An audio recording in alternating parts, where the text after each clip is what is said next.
Welcome back. We're talking with Brandon, head football coach Brad Zuby, on our weekly conversation that we have on the Blackhawk Report, coming off of week 8, headed into week 9. Brad, the only thing I can tell you is this was a tough week in the land of the Blackhawk. Yeah, it was. It was not our night. Didn't go the way we thought it would be. We knew they were a tough opponent. We knew they had some guys. We knew there would be some matchup issues. But we just didn't play our best night of football. We had a hard time moving the football all night. We had a hard time finding some stops in the second half, and it was a close game at halftime, and then it just kind of unraveled in the third quarter and got worse. And we had a couple scoring opportunities, just kind of fell short on. Could have made it a closer game a little bit earlier. Maybe would have changed the way it went. But, it wasn't our night. One of those games you just got to, put it away and move on and get to week 9. But I will say we got to celebrate, our seniors before the game. One thing at Brandon is a lot of kids get to play a lot of football. At bigger schools, you might get one season where you're starting on varsity where, we had a kid like Luke Hansen, who's been a 4-year varsity starter for us, has been all league at 3 or 4 different positions. And, kids like Dimitri McNear and Damian Watton and Albert Rowe and Darren Lineker and Gavin Rochester and Evan Smith, Bryce Heverly, our seniors just getting in there to play their last football game at their home stadium. It's meaningful. It's an emotional night. The parents walk out with them. We bring the dads in the locker room for the pregame talk. So, the game didn't go our way, but it's you want to praise our seniors, honor those kids as they, get ready for the future here. So senior night was a nice night beforehand, but game didn't go our way for sure. Injuries. In watching the last 8 weeks, I see different lineups as I was watching video. When you're mixing and matching to try to sort of hide the weakness, at some point the weakness catches up. Yeah, there's just a lot of it's not even weakness, right? It's kids that you're trying to put somewhere they haven't played before. You're taking one kid who's maybe a great defensive end and you move him to linebacker for the week and you try something different, or you move a defensive end to, a defensive tackle or a tackle to linebacker. You're just kind of shuffling the deck. You're bringing safeties up to linebacker level or linebackers back to safety level. And you're just trying to find the right combination. And at the end, you probably got a couple, 2, 3 kids, maybe not in a position where they're comfortable, and they're not that they aren't good football players. They're just not in a position that they maybe have a lot of experience in. But it's what fits best for that week, and you roll with it. Okay, are you gambling because you're required to do that, or because it's a hunch? No, just looking at what our opponents are bringing us from week to week, right? We're seeing different. We see a different offense every week, and you're like, okay, well, when you're trying to put the puzzle pieces together, and you think about, okay, maybe this piece will work here, maybe we can get this out of this kid, maybe this kid can hold up here for us, and if he can do this job, then we're stronger at this level, and you just try it a little bit, and we were in a 7-0 football game at halftime, and then they found some spots on us and got to us in the second half, and honestly, that was a well-coached team. They game planned very well for us. Their defense was very well coached and game planned. Their offense did a nice job, like I said, in the second half, kind of finding our spots. And, hats off to them. Their kids were a class act before and after the game. And, credit, you got to give credit sometimes to your opponents when they win a football game. You play a 9-game schedule, and I've always had a belief and a theory in any sport I've ever coached that you play, in this case, we use football, you play 7 games the way you're capable. You play 1 bad game and 1 good game. You just hope the bad game is against something that doesn't matter. Yeah, sometimes, right? Yeah. I think, you look at our schedule. I don't think we played up to our standards against Clare. I don't think we played up to our standards against Flushing, and those are 2 games we lost that we probably could have played a heck of a lot better football games in. Yeah, it's a tough combination when you're trying to match those. So obviously, we'll close the door on that one. We'll show a little bit of film as it comes through. We'll make sure we put the seniors up for sure. I know we've got that videotape from Friday night. Obviously on the road against Pontiac, so that's a little bit of an opportunity to sort of right the ship. Not that the ship is that tilted, but it just gives you a little bit of an opportunity to. What do you have to do Friday to qualify? Yeah, it's interesting. So, I checking after the Goodrich game came in today, that was the last game played for the weekend. So you check the MHSAA playoff point summary, and the top 32 teams in each division make the playoffs, and we are sitting at 31 right now. So if the season were to end today and the playoff show was on, we would be in. So that's a good place to be. That's better to be in than out. Pontiac is the same division as we are. They're Division 4 school. So, beating them gets us Division 4 playoff points. And then looking at who our opponents that we've play next week, I think everybody in our Stars division should get a win next week. So we should collect an extra bonus point from each one of our opponents next week. I think if we win, we should be in good standings. You never know. There's always 2 or 3 things that could happen out of a million Right. that could change things. But if we win, we should be in the playoffs for the Does the 10th straight year. formula now account for how many points you score against Pontiac? No, nothing like that. No, Okay. it's strictly based basically on the size of the school you're playing. So, for instance, our friends at Lake Fenton are playing Flint Hamady, who's a Division 6 school. We're playing Pontiac, who's a Division 4 school. So you're going to get more points for playing Pontiac than you are playing Flint Hamady. Okay. So it just depends on really the size of the school that you play. I'm going to ask an obvious question. There are small schools, public and private, that are very successful athletics. Let's use Flushing and Brandon this week. You've got roughly 900 kids at Brandon High School. No, we're down to just over 600, Greg. 600. Whoa. Yeah. Okay. Yeah. So 600, and let's go to Flushing and say 1,200. So you're picking double, right? Yeah. Fair? Yep. Yeah. So that being the case, what percentage of it matters? And my point to it is, there's a number of schools with 600 kids that have unbelievable athletic programs, and that's not something that Brandon doesn't. But the disparaging enrollment, how important do you think that is in a process? I mean, it's definitely obviously the bigger pool of kids you have to choose from. The bigger your squads are going to be. When I got to Brandon and we had just under 1,100 kids in the building, we were never worried about numbers. We were never worried about depth. You can kind of account for almost 10% of your student body maybe is playing football. I always kind of use that, try to get to that number, right? So when we were a bigger school, we were pulling 85, 90 kids out for football and splitting them into 2, 3 rosters, and then every year I've been here, our enrollment has dropped so down we're 600 kids now, and you're struggling to find 60 kids to play football and split them into a couple rosters, and it is certainly tough. Are you the smallest in the league in the Metro? No, Corunna is the smallest, but then I think we might be right there. Okay. Yeah. And the largest has got to be what? Flushing. Okay. And for Flushing's sake, it's a shame too. Our league doesn't do them any favors with us being a Division 4 and crossing up with them in a league crossover. That's a good football team. It's probably a playoff team in a lot of different leagues, but they don't get a lot of points because we're 2 divisions smaller than them. Yeah, and I think I'm at Fenton, so we're about 859. I think somewhere in that ballpark. So somewhere around 900. I think. Yeah. It's a disparaging number. Yeah. You wonder, because when I was in a Catholic league, they say, well, they only got 600 kids. Yeah, well, it's 600 boys. Yeah, they double it, right? That factor doubles, right? Yeah. Oh, it's usually a situation where we go through it. So anyway, Pontiac on the road. All things being equal, if you were to take a guess at if you're a 30 or 32, 31, 32, somewhere in there, are you playing a 1 or a 2? Sure. Yes. Okay. I would think so. Yeah. Yeah. That puts you in a tough place. Yeah. Lake Fenton or Clio, they may squeeze in. They're right on the border too, where we could jump ahead of them and we could be the 3 seed versus the 4 seed. But yeah, we're definitely gonna be playing a 1 or a 2 for sure. Yeah, and you don't really know where you're going. It just depends on how the field sets. The last 5 years it's been Brandon Goodrich. We got him in 2020. We beat him in the playoffs, and every year since then they've taken us in the playoffs. So it's nice to get out of your division in the playoffs. But it's just hard the way football is all set up geographically. So it's just hard to get away from your league sometimes. But we'll see. We'll see. There's some different things out there this year that could make a difference.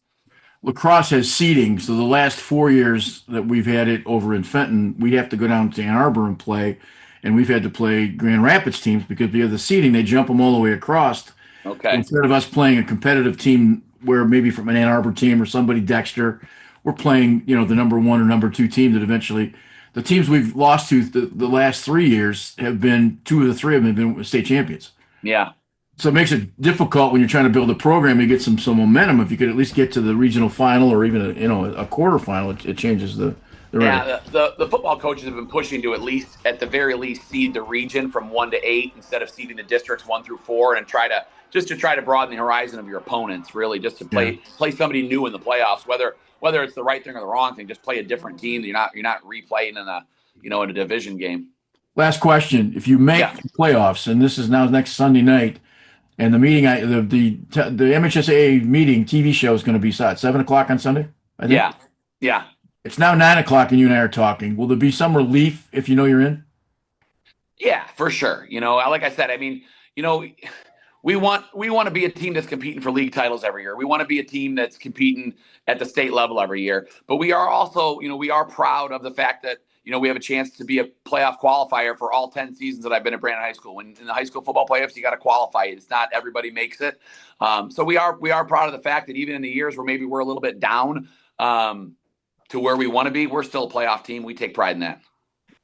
Well, good luck next week. We'll hopefully have a conversation on Sunday that leads to week 10. And Yeah. if we do that, then I think we both take a deep breath and have another Yeah. solid week. So best of luck. I'm excited to go back to Pontiac. That was my coaching job. It'll be fun to go back there and hopefully see some familiar faces, and hopefully the game goes our way. And like I said, we're talking playoffs here with you next week.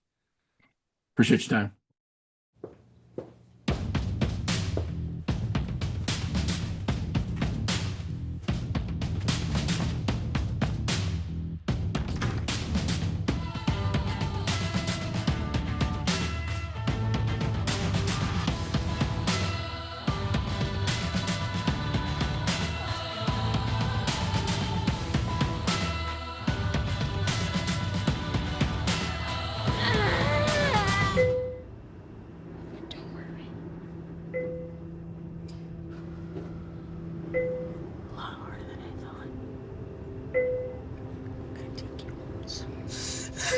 It's okay. That's it.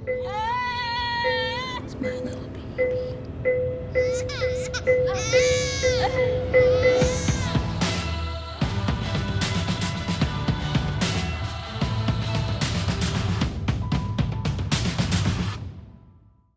Military families often sacrifice precious time away from loved ones while serving our country. United Through Reading provides meaningful connection, so the magic of reading isn't something that happens once upon a time. To learn more, visit unitedthroughreading.org.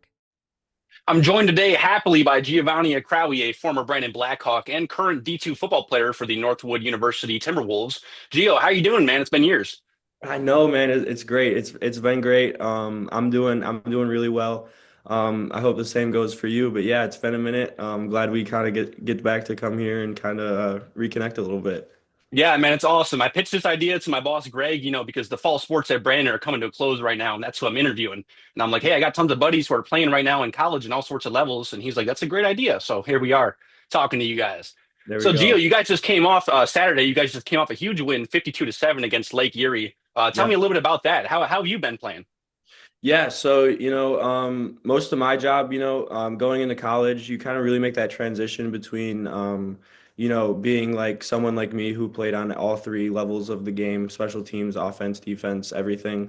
You come to college and you kind of realize how everyone did that in high school, You're not really that star player anymore, so you kind of have to find your role, and you kind of find what you're really good at, and that's kind of what I've been doing throughout my process here at Northwood. I really found my roles in those special teams roles, and I'm kind of just killing it, doing the best I can do at that. And my defense reps come to me, but I'm kind of in a position where I kind of know my spot, and I know that like special teams is where I bring the most value to the team, and that's kind of what I've been just rolling with ever since I've been here. That's great to hear, Deal, that you're finding your niche in Northwood because I know you played tons of sports in Brandon. I played tons of sports with you growing up. Hmm. Basketball, baseball, football, lacrosse, just to name a few that you were involved in. And Yeah. football was always your niche. I'd say you always excelled at that. Hmm. And you were I know for Brad Zub when you were playing in high school, you were playing as a middle linebacker and a D end. Then you transitioned into these special team roles like you're mentioning, and as a linebacker, you get some reps on defense. Hmm. How's that been going from small town Brandon Nortonville to D2 football in the GMAC? What was that transition like for you? Yeah, I mean the biggest transition was kind of just the complexity of the playbook, really. Especially for me, kind of coming in, we're at Brandon, we kind of know what we do. We're gonna play a lot of man, we're gonna blitz a lot. Um, Whereas when you kind of come into college, there's a lot of different schemes that you can run. There's a lot of different formations. There's a lot of different checks. So I'd say really just like the complexity of the playbook, and really like I said earlier, kind of just that you kind of realize that you have to learn your role once you get here, because everyone's not gonna be the star player like they were in high school, and you kind of just have to. The sooner that you can kind of come to peace with that is like the sooner that you're really gonna excel in your role when you get to the college level. Right. Well, I'm glad you did, Gio, because tons of guys, especially our age, go into college and they get discouraged when they're not, getting to be the position that they thought they were going to be, and they're not playing the game every time. So it's good to Yeah. hear that you found your niche in there. What are Yeah. some of your favorite moments that you've had from the season so far, or maybe just in college in general? Um, from this season specifically, I mean, we're starting off 5-1. It's the best record for Northwood since like 2012, Oh, or wow. maybe even a little bit earlier than that. But yeah, we picked up a couple big wins. We had a really close one with Ashland a couple weeks ago that we just couldn't really edge out at the end. But it was a one-score game the entire time, and they're leading the conference right now. They're one, we're number two. Um, so favorite memories from this year, I mean, obviously going over to Saginaw, that's a really big game for us. We won the Axe last year. That's kind of our trophy that we have between the games, kind of similar to what we have with like Goodrich and Owasso. Yeah. We'll have the jug or like that little trophy that we have with Owasso. But it's really special to kind of go over there and win that Axe just because Saginaw's kind of dominated the rivalry as of the past like 10 years. Um, with the old coaching regime, but we've really turned the page and we won it last year. We got to go to their place and get it and keep it this year. So that's always a good experience to kind of go into their place and take that win. And that's something I haven't been able to do until this year in my career. So that was pretty special for me. That's awesome, Gio. I'm glad to hear that you guys are doing so well too. Were you guys not doing this hot when you first got there in freshman year, or what was going on? Yeah, so my freshman year, we were coming off a couple rough seasons, and going into the spring of my freshman year is when we had a coaching change. We had head coach Dustin Buer come in, and he's really completely changed the program and not only like developed good like skills for football into us, but also I feel like he's doing a really good job like of transitioning us into becoming better men and better in our career paths and kind of just teaching us that discipline and that time management that like is really crucial for everyday lives in the workforce, not only just in football and stuff like that. So Right.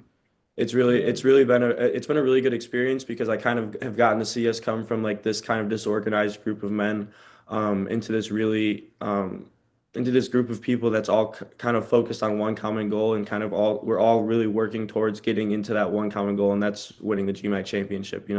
I feel like that's everyone's goal, but we've really taken strides this year where that's really something that's possible. Because before, like, I mean, like we would say it, but it's kind of like there are these big dogs in the conference. Like, are we really going to be able to do it? But now we're really in a position where we're like, we're going to go out and we're going to do it. We have no doubt in our minds that we can accomplish something, and that's really special when you got 125 different guys that are all aligned and all like have the same goal. It's really cool to kind of be a part of that, and it's something that I'm fortunate to be a part of. Yeah, and I've been keeping up to date with your guys' social media team. You guys are always looking fired up. It's always looks like a good time in Northwood. I'm glad you guys are getting along so well. You spoke about your career paths and how you guys have been focusing on not just being better football players, but better men, better workers. I've seen from your LinkedIn and from your post on Instagram that you're heavily invested in the automotive scene over at Northwood University. Northwood, just so the viewers know, is actually they claim to have the largest outdoor student-run car show in the entire nation. And they're also known as the America's Automotive University. How's that been for you, Gio, as a guy not only into cars but into business? How's it been to kind of get that hands-on experience at all these car shows? Yeah, so Northwood's automotive scene is actually really special in the way that we do it.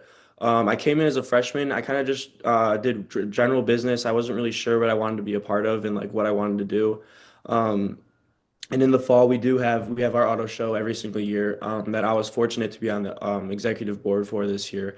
But so pretty much we reach out to dealers and we get a bunch of cars on campus. We had over $150 million worth of assets this year on campus, which is really cool. So that Is kind that of is that ever stressful for you guys as kids oh being around all that stuff? yes, that is it's possibly one of the most stressful situations I've ever been in, including football. Um, so yeah, so I went to the auto show my freshman year, and that really kind of sparked my love for the automotive industry, kind of in the automotive program here at Northwood.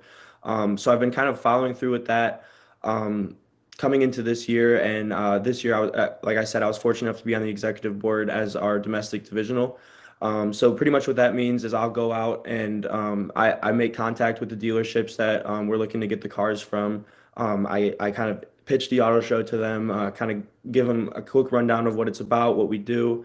And then from there, I kind of work to get contracts signed with them to get the cars onto the show. We get a contract signed, and then I'm responsible for forming the team members, so finding captains for the teams, making sure stuff like the tents for their booths are all paid for and provided. And then kind of just from there, my job is just make sure the show runs smoothly. I'm kind of there just to put out fires, make sure all my captains are okay, make sure that the whole operation's going well. That's But so cool. So you're not only the trailblazer that gets it all started, but you're the head honcho once it's all going. At least now in your position, right? exactly, yeah, for my division. So, yeah, it's really fun. It's a really great leadership experience, and honestly, like if I were to do, I would do it 10 times over again just because of all of like the experience that I gained, and not only like with working with a team member because there's 20 members on our executive board. Anything from like getting the cars like me to we have an aftermarket division, so like there's people that take care of the aftermarket as well, and then we have things like marketing, logistics, all that type of stuff. There's absolutely zero faculty involved in the auto show. It's completely ran by students, 100%. Everything from the funds to the fundraising. We have our own accounts with Northwood. Like it's honestly really special in that aspect where there is zero faculty involved and it's 100% students, and they kind of give us the keys in our industry to like go out, make these connections, make these experiences, kind of learn how everything operates before we actually get thrown into the fire in the real world. We're kind of throwing ourselves into the fire while we're still at college, which is really Yeah, I nice. was gonna say because this is completely student run here at MSU. The Focal Point News that you've seen me posted on my Instagram, that's still run by professors, right? At the end of the day, they still have to confirm my video, they got to confirm my script, and they pat me on the back when we're all done. You guys are just kind of left out to the wolves, you know. So it's good to see Exactly. that it's good to see that you got so much experience coming your way, especially as a young man entering the workforce. That's great to hear. Yeah. So you guys on Saturday, you guys are playing against Hillsdale. How are you feeling about them? Yeah, that's gonna be a really good game. It's actually a new I won't say a new rivalry. It's kind of been a little bit of a rivalry between us and Hillsdale, kind of being the two in-state private institutions. We kind of have similar values as far as our schooling goes and as far as our colleges are ran. So it's always been a little bit of a rivalry throughout history. Um, and obviously, with us coming back to the GMAC a couple years ago, and now we're in conference again, we can play each other every year. It's kind of amped that rivalry up a little bit more. And we have the introduction of a new trophy, kind of similar to the Axe, like I was talking about earlier this year, called the Rietma Cup, honoring Pat Rietma. He was probably the best coach of all time here at Northwood University. He really turned the page for Northwood as a program. He took him from an NAIA school. We were an NAIA program before he got here. He turned it into a Division II program that was beating Grand Valley, beating Saginaw, beating Hillsdale annually. So we've kind of not only have we been kind of trying to honor his legacy. Unfortunately, he passed away in 2012 from lung cancer. He was the athletic director here. He was for a while. And like I said, he was a football coach, and he was always trying to raise money for the football team. He's the reason we have our field. He's the reason we have our locker rooms, everything like that. And he also is a alum of Hillsdale. He was an All-American quarterback playing at Hillsdale. So we have the Rietma Cup this year that we're introducing. It's going to be a new little trophy that we're playing for. So all the guys are fired up, trying to bring that back home. We get the opportunity to go over there and play at their house this weekend, so that'll be really fun. It's an opportunity I'm looking forward to, and yeah, it's really fun playing Hillsdale every year because they're a super disciplined team. They're going to do the right job every single time, and that's kind of the fun in it. Like they're going to bring their best, so like we also have to bring our best, and it's just at the end of the day, whoever's the better, more disciplined team is going to win. Right. And speaking of disciplined teams, how's the competition in the GMAC? I know you just said you guys had entered the last couple of years, you guys have re-entered the GMAC League. How's the competition? Who's the top dogs in the GMAC League? Yeah, so perennial, like traditionally, the teams you're gonna see at the top are like Hillsdale's gonna be up there, Tiffin's gonna be up there, Ashland's gonna be up there, Finley, I think they're ranked like 11th in the country right now. I could be wrong, somewhere around there. But yeah, there's a lot of really good programs. There's a lot of up and coming programs that we've kind of seen strides in through the past years where we're like, okay, we got to kind of start taking these guys seriously, with like your Thomas Moores and your Kentucky Wesleyans and your Lake Erie's. Obviously we won a pretty big game last week at Lake Erie, but that's not because of them as a program. That's more because of us and our preparation and how we do things in our house. It's just kind of that mindset flip for us. I mean, that game easily could have turned into something that was close, but we kind of just kept our foot on the pedal and just kept going. Um, so yeah, there's pretty good competition coming out of the GMAC.